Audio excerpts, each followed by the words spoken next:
When you are in a VR environment, you probably heard of a few terms thrown around, including this term, phantom sense, as well as something called phantom pain. What is that exactly, and why do we need to learn about this? That is today's commentary as we get ready for VR here on Yuki Productions within the next few days. So, why learn about phantom sense? The reason why we want to learn about it is to understand what phantom sense is, understanding the neuroscience behind phantom sense, and talk about a survey that was taken as part of this study. So let's take a look at what phantom sense means in its own word. What does phantom mean? What does sense mean? And what it means together. Let's talk about it. Phantom is something that is not there, like phantom foul. There was a phantom roughing the kicker penalty. When we use it in a sentence, it's something that's not there. When the word sense is involved, it means a feeling of something. For example, I sense a powerful enemy nearby. Sense in this term is feeling. The feeling of something is nearby. Therefore, when we put it together, phantom sense in a way is something that we feel inside of a virtual reality environment, but it's not actually there. So now let's go into an article talking about the neuroscience of virtual sensation. It was written by virtual girl Nem, which we will get into later. It's by the Verse blog, and virtual girl Nem is a Japanese VTuber. And I will be presenting a lot of the article here for the rest of this presentation. In this commentary, excuse me. So the rise of VR experiences like VR chat has led to a lot of VR users experiencing phantom sense and VR sensation, and in some in some cases, phantom pain. The study of VR sense and phantom sense is where the brain mistakes an avatar's body for a real one. For example, to your left is an avatar. If you do not know who this is, yeah, this is from my channel. This is Francis the Hedgehog, my character. So as you guys can see, when it's detailed, the ears are not shown because of the hat, and the tail is not shown because of the way I took the picture. But make no mistake, this is part of the thing we're going to learn. The psychological terms used in this study and in this commentary today are cross-modal perception and synesthesia. If the brain perceives this sensation, then is it no longer just an illusion? As we venture into a VR era, what exactly is our brain beginning to perceive? That is the question presented in that article. And there's some further readings so you can learn, you can read about, and I'm going to present them later on in this presentation. So, phantom sense versus VR sensation, understanding the difference between phantom sense and a VR sensation. So, we're going to talk about the character to your left in just a moment. But let's read on what we found in the article. The idea were senses that are perceived in VR that are not sight and sound is known as a phantom sense or a VR sensation, depending on what we have. The studies toward this is not yet established, however. So a VR sensation is based on sights and sounds in a VR environment or experience, but this is generally based on everybody. Everybody can do sight, everybody can do sound, everybody can do a sense of smell. So those are not special in a way because everybody does that.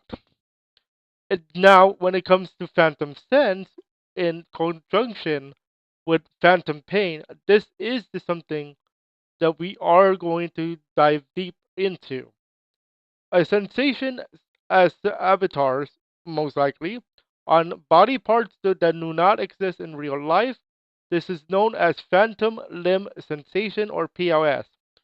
where we feel phantom pain in limbs that are not there. For example, on your left, we see a character with wolf-like ears and a tail. For those of you who do not know who this blue wolf is, this is Kyle the Wolf, as in Lone KC, our buddy who plays D&D with us and does VR roleplay. As we can see here, we have a tail, we have a wolf ear, because it's Kyle the Wolf. This is phantom sense, and the reason being is because of that tail. We don't have tails in real life. Therefore, that's phantom sense. You might feel something where there's something there, but it's not really there because that's a tail. And by the way, you may wonder, where is this scene from? This is from somewhere on my channel. That is episode 2 of The Wolf Ventures. Remember that scene where he had to fight somebody? That's the scene where I got it from. That's figure number 2, by the way. Now we're going to be talking about a survey. Let me just make sure. Yeah. We're going to talk about a survey. What do VR users say about what they feel in a VR environment? This is also taken from the same article, and there's a further reading that we will talk about in the description in a moment. The survey is from the Social VR Lifestyle back in 2023 that took into account 2,000 users, which was conducted by Nem and Mila. Nem, of course, is part of the article, and the further reading is in the description below. The goal of this survey is to understand what VR users feel based on what is shown or presented into them in a VR environment. If you are reading this graph, red is unlikely to feel and blue is likely to feel. In brief, in summary, the taste of food is 75% not likely to feel, while on the other hand, falling from a high place is a combined 71% to feel during VR experience. As in, if you are in VR chat or an experience where it deals with height and you accidentally fall, in VR, you are likely to feel that as if you are falling in real life. That is what the survey is presenting to us from the article.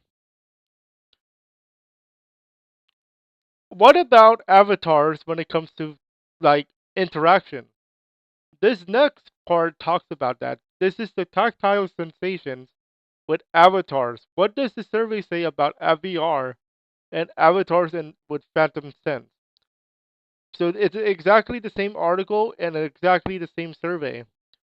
In the same further reading, which is going to be in the description below, Nem and Milla go into what VR users feel when it comes to body parts, in particular when it comes to avatars, especially in the VR chat space. Because most of the time, when you see us in VR chat, what do we see in VR chat with avatars? A tail, ears, in particular cat ears and wolf ears, whatever ears are in VR chat. The goal of this survey is to understand how when we interact with players, they may feel something where it's not supposed to be. What does it show in brief, in summary? 67% of the poll, of those polled, of the 2,000, feel something more in the head or face. But 18% feel it where, quote unquote, there's a tail, i.e., avatars with tails, i.e., everybody in VR chat normally, most of the time. Okay, so as you can see in the photograph here on the where the where the person is standing, you feel that there's an extra area where a tail would be if we drew a person there. That's 18%. That's where some of them that they feel something but it's not really there. Because it's because of the tail and people don't have tails in real life. So shown here in the figure 4. Now we talk about the neuroscience, the science behind VR sensation, also from the same article and a different reading. What can we learn about the brain when it comes to VR sensation? For a recap, we talked about two terms when it comes to VR. Cross-modal perception and synesthesia are two of the cognitive psychological terms presented during the article to talk about VR sensations and VR phantom sense. The cross-modal perception plasticity, shown on your left, is where the sensations interact or play with each other. For example, when we see the color red, what do we think about in real life? We think about strawberries because strawberries are red. And this is based on gustology, gustology. This is also done, according to the article, with visual or audio sensations because that is the normal thing we go through. We hear things, we see things, we see things. If it's red, usually an apple or sometimes strawberry. If you guys want to read further on this, there's an article called Cortical and Subcortical Circuits for Cross-Modal Plasticity Induced by Loss of Vision. If you guys want to read that for yourselves, this is in the description. But in brief, basically it's talking about what we sense in VR. If you guys want to take a look at that photo on the bottom left, it's basically from that particular further reading. If you guys want to read it for yourselves, I will tell you it is a long article, and I do not plan to break it down anytime soon. It is just for the sake of this particular um, video. The second thing we learn is about synesthesia, understanding what the brain thinks when it's activated in a VR environment. This is based on what happens when the brain is activated in terms of a VR environment, primarily what we see in VR and what the brain perceives. For example, as shown in this photo on the top, figure 7, the letter A. What do we think of? What does the brain see? It's red, like an apple, or in the number 0, which is black, as shown in the number area in the photo here. And also letter C, and when it comes to music, like music key, letter C is in gray and white as well. So what does the brain see? Is what this is referring to. If you guys want a further reading on synesthesia, I have included a hearing sounds and seeing colors, the cross-modal synesthesia, which is a article in the description below. Please note, however, this is in Japanese, so you must have a translator with you if you guys want to read more on the science of synesthesia. This is from Noroko Nagata. If you guys want to, you know, read on. So here are my takeaways for this particular commentary of what I learned and what you should and try to learn as you get ready for the first time in VR, like I'm about to experience within the next few days. Phantom sense and VR sensations will happen as we play in virtual environments. It is normal to happen at some point as we learn more and study the VR environment.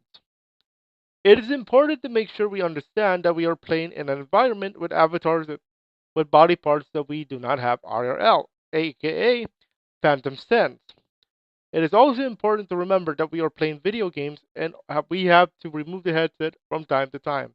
What I'm saying about this is we have, you know, we are playing in a VR environment with a headset, and we have to treat it like a video game at some point.